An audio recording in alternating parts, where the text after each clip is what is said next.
el nombre completo de la asociación es Euforias Familias Trans Aliadas y es una asociación de familias de personas trans. Principalmente la componemos madres, ¿vale? Sobre todo las personas que estamos asociadas somos todas madres. Y somos una asociación transfeminista, es decir, que dentro de nuestro posicionamiento político, ¿no? Pues sí que tenemos un posicionamiento claramente por el feminismo interseccional, transversal, y entendemos que luchar por los derechos de las personas trans de una forma como concentrada en solamente un punto de vista nos dejaba sin abordar otras muchas cosas, ¿no? Otras muchas circunstancias que, que les ocurren a las personas trans. Entonces, bueno, pues decidimos hacer un abordaje transfeminista también por una cuestión personal de que, bueno, entendemos que el transfeminismo, ¿no? Como política o como filosofía es lo que nos puede llevar a una sociedad pues mucho más justa. Entonces, eso es Euforia. Dentro de Euforia hacemos un montón de cosas. Es verdad que dijéramos que la primera área de acción es el acompañamiento a familias entre iguales, a familias de personas trans. También tenemos otra área que es el acompañamiento a personas trans cuyas familias no acompañan o que circunstancialmente tienen unas necesidades técnicas, pues por ejemplo para resolver dudas a nivel sanitario o a nivel jurídico o para hacer un proceso de rectificación registral de nombre y sexo o, bueno, o para temas educativos. Entonces tenemos ese área también que son temas en los que también asesoramos a las familias, en el sanitario, el educativo, en cuanto a tema de registral. También a veces asesoramos en temas laborales. Incluso a toda esta en este área de acompañamiento que le llamamos a las personas ahijadas, pues también tenemos una caja de resistencia que se utiliza pues cuando alguien ha sido expulsada de su familia o expulsade, pues o no tiene recursos circunstancialmente, desde pagar un recibo de la luz, hacer una compra, pagar un alquiler, etcétera. Esto así un poco de forma amplia. Luego tenemos un área de incidencia política también que es importante. Llevamos muchos años presionando para que se legisle en diferentes ámbitos, tanto autonómicos eh, como estatales, también a nivel pues local en algunos sitios, ¿no? Pues para que cambien algunas normativas. Bueno, y también lo he dicho antes que otra de las áreas que asesoramos tanto a familias como a personas trans tiene que ver también con el tema deportivo o otros temas más de tipo social, ¿vale? De entorno social, que también los abordamos. Entonces, bueno, pues eso, es un trabajo súper amplio en muchos campos que además abordamos principalmente con voluntariado, con personas voluntarias que suelen ser madres en muchas ocasiones que nos exponemos a 3 jornadas laborales, ¿no? La jornada laboral pues, remunerada por la que, ¿no? Ejercemos nuestra profesión, sea la que sea. Luego la jornada esta que a veces pues nos toca hacer en las casas, ¿no? De cuidados, y ya la tercera jornada es la de activistas. Por lo tanto, es pues un esfuerzo importante el que hace la gente y es gracias al que funcionamos.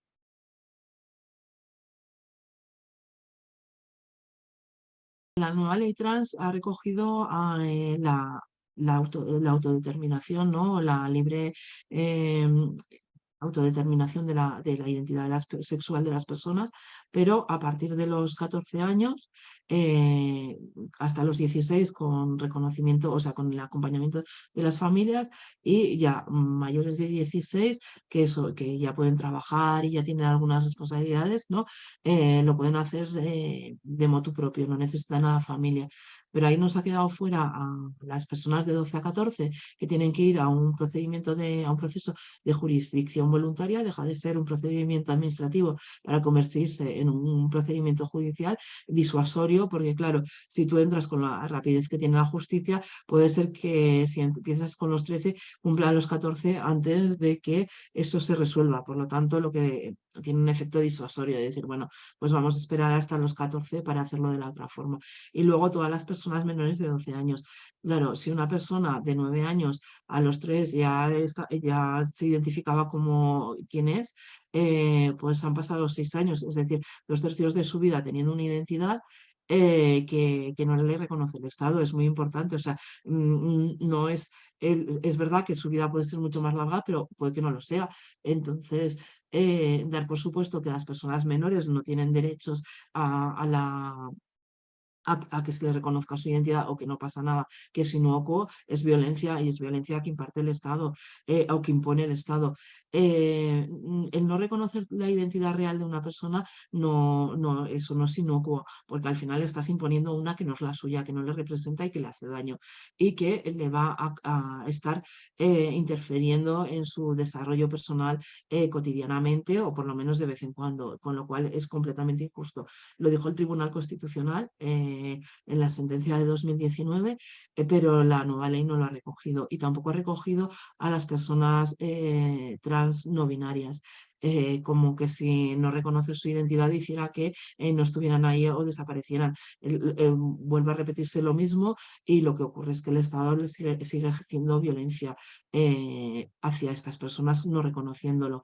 En las familias lo hemos vivido esto con una sensación agridulce. Por un lado, estamos contentas que después de los esfuerzos de lo que nos ha costado y lo que ha costado a todo el activismo trans, eh, pues que al final se legislara, ¿no? Y toda la violencia que ha producido todo este proceso, bueno, pues es alegría, ¿no? Que digas, bueno, por fin hemos conseguido algo, pero también es de una tristeza inmensa, porque nosotras seguimos teniendo, o sea, cuando se acaba este proceso legislativo, no se han solucionado los temas y seguimos teniendo esos temas que resolver. Entonces, nosotras seguimos en los registros civiles, vamos a trabajar para presentar pues solicitudes de rectificaciones registrales tanto de personas no binarias como de menores de 12 años, porque entendemos que tienen derecho. Y asimismo estamos trabajando para presentar solicitudes de personas migrantes que, aunque viene recogido en la ley, no está muy claro cómo se puede hacer el proceso, entonces vamos a trabajar para ello.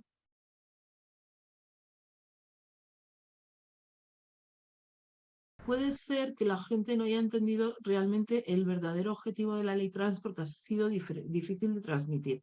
Pero yo creo que sí, en las encuestas que se han hecho hay una mayor parte de la población que apoya la ley trans porque la entiende, aunque no sepa exactamente qué regula, ni tenga como el detalle, sí que entiende que es algo que no obliga, que son derechos humanos, que son derechos fundamentales y que a la gente hay que dejarla vivir e intentar tratarla bien, ¿no? Entonces yo creo que eso es la mayoría, pero es cierto que lo que se ha comunicado en medios de comunicación, o sea, lo que se ha comunicado, lo que ha trascendido a medios de comunicación, y yo creo que no ha sido de forma casual, sino que ha sido una, una cuestión que venía de alguna manera dirigida, lo que ha trascendido, ¿no? Como se ha comunicado, ha sido en contra, expandiendo bulos, criminalizando a las personas trans, criminalizando a las familias y ejerciendo mucha violencia, como decías al preguntarme. Esto, bueno, no sé exactamente cuál es el motivo. Entiendo que es un motivo reaccionario de la extrema derecha, pero también sabemos que ha habido una parte que podríamos decir de una sociedad o de una clase política o una clase institucional o una clase social un poco, pues privilegiada que, aunque se sitúe a la izquierda, ¿no? Pues que luego resulta que comparten los mismos discursos que la extrema derecha.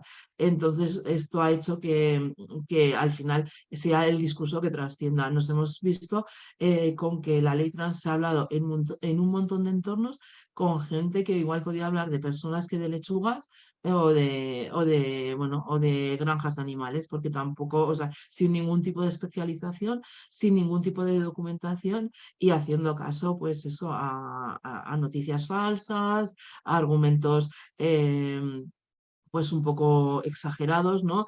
Y además, por ejemplo, había un tema súper recurrente que era el de las cárceles, cuando el tema de las cárceles lo reguló eh, no era ministra exactamente, no me acuerdo si era directora general o socialista en 2006, o sea, antes incluso de la ley trans, de que existiera la anterior ley trans.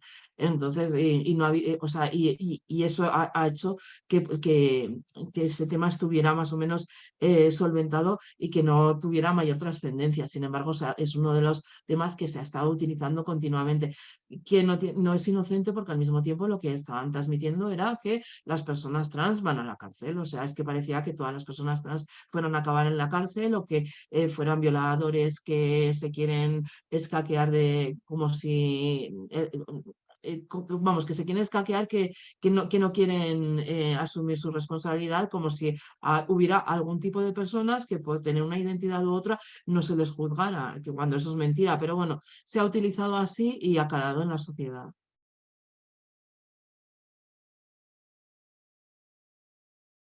Lo hemos intentado de muchas maneras. Nosotras hemos llegado a hacer una huelga de hambre que tuvo trascendencia a nivel internacional, pero sin embargo en España y a nivel interno tuvo súper poca trascendencia. Alguna trascendencia en medios autonómicos, pero en medios estatales y sobre todo en televisiones hubo un silencio total. Y estuvimos madres y activistas trans en huelga y un número bastante elevado, éramos más de 20 personas delante del Congreso durante 3 días. Quiero decir, no fue algo anecdótico que no se ve, pasaban los medios de comunicación a hacer entrevistas a la gente que salía de los plenos, bueno, quiero decir, estaban ahí los medios haciendo otras crónicas y a nosotras éramos invisibles. Por lo tanto, frenar todo lo que se está haciendo desde esos mismos medios. Por ejemplo, El Mundo ha estado haciendo un artículo semanal con argumentos falsos, utilizando estadísticas falsas. Bueno, contando historias, siempre, o sea, ese montón de artículos desde una perspectiva contra los derechos fundamentales de las personas trans. Claro, esto es que ni con una publicidad, ni con una campaña en redes que las hemos hecho, lo amortiguas. También es cierto que la gente yo creo que tiene cierto hartazgo ya, ¿no? De que le estén contando y que al final eso tiene un público que es muy limitado y que la gente en general o se deja influenciar más por su perspectiva de, bueno, de que en realidad a mí esto no me afecta y no quiero imponer nada que a mí no me incumba a otra persona. O están en una posición de buscar más información, pero hay un cierto sector que no se informa más allá que estos medios, que es muy difícil de llegar porque no es algo que sea puntual, es algo como muy constante y muy sostenido en el tiempo, ¿no? Entonces, bueno, pues nosotros lo que hemos hecho ha sido sobre todo intentar que frente a esos discursos de odio y alarmistas, un poco pues que se viera a las personas trans de una forma como más cercana, como más pues a través de sus familias también o junto a sus familias. Entonces, bueno, contar historias reales. Lo que hemos hecho ha sido intentar compensar esas campañas, ¿no? Con historias reales. Por ejemplo, en Navidades hicimos un calendario con con fotografías, ¿no? De abuelas, abuelos y nietes que contaban lo que hacían, pues una actividad que hicieran, que compartieran, ¿no? Y cómo se sentían. Simplemente para que vieran que en nuestras casas las vidas pues son tan cotidianas como en el resto y que la infancia trans y la juventud trans hacen las mismas cosas que el resto, ¿no? Incluso a veces tienen mejores relaciones.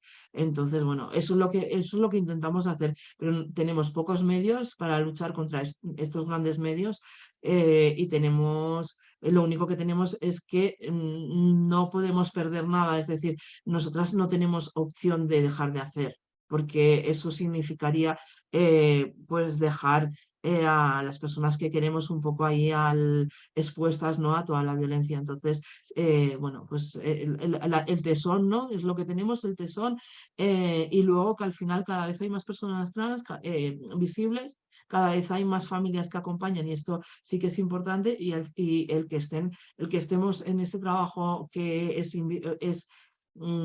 que no es voluntario, pero que sí que al final estás modificando la sociedad, porque en un entorno donde una persona trans es respetada por su familia y esta exige respeto alrededor, o donde un entorno que respeta a esa persona trans porque ya que es adulta, quiero decir que no siempre estamos implicadas las familias, pero eso hace que se transforme la sociedad, ¿no? Ya es un movimiento transformador más allá de lo que aparezca en las pantallas de móviles, ordenadores o televisiones.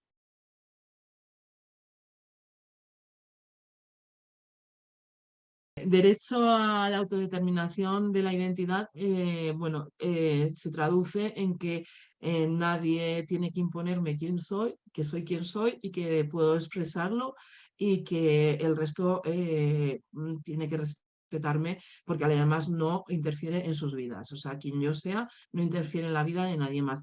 No, mi existencia, la existencia de una persona trans, no interfiere, no atenta contra nadie, ¿vale? Entonces, como no atenta contra nadie, es el derecho, ¿no? A ser, que está ligado también el derecho a la autodeterminación y a que se reconozca la identidad legal de una persona, tiene que ver con derechos fundamentales como es el libre desarrollo de la personalidad, que se produce principalmente, aunque sea a lo largo de la vida, principalmente es durante la infancia y la adolescencia. El derecho a la intimidad, es decir, si yo me autodetermino y me entiendo y me leo y me expreso y me reconozco de una forma que mi documentación no lo recoja, lo que hace es exponer esa realidad a todo el mundo. Por lo tanto, está violentando mi derecho a la intimidad, ¿no? Y a la vida privada y además me está exponiendo a violencias. Entonces yo creo que esto es súper importante. Dijéramos que estos dos principios están son principios de todas las legislaciones en cuanto a derechos fundamentales. Por lo tanto, el derecho a la autodeterminación es un derecho que no solamente reconoce la Constitución, sino que reconocen todos los estamentos de derecho internacional en cuanto a derechos fundamentales.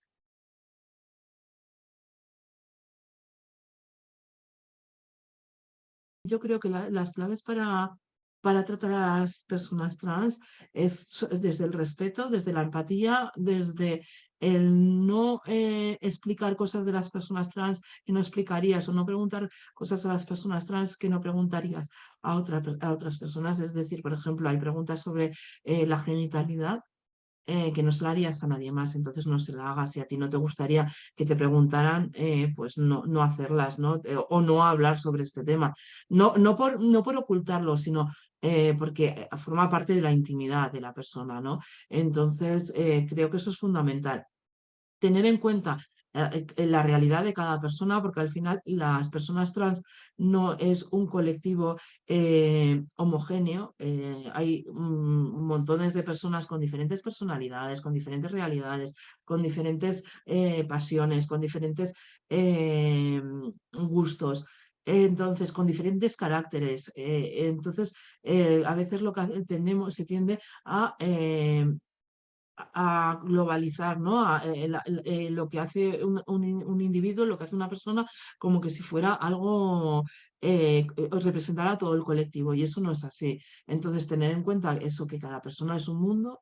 em, y luego para transmitir yo muchas veces, porque la gente no entiende que es una persona trans.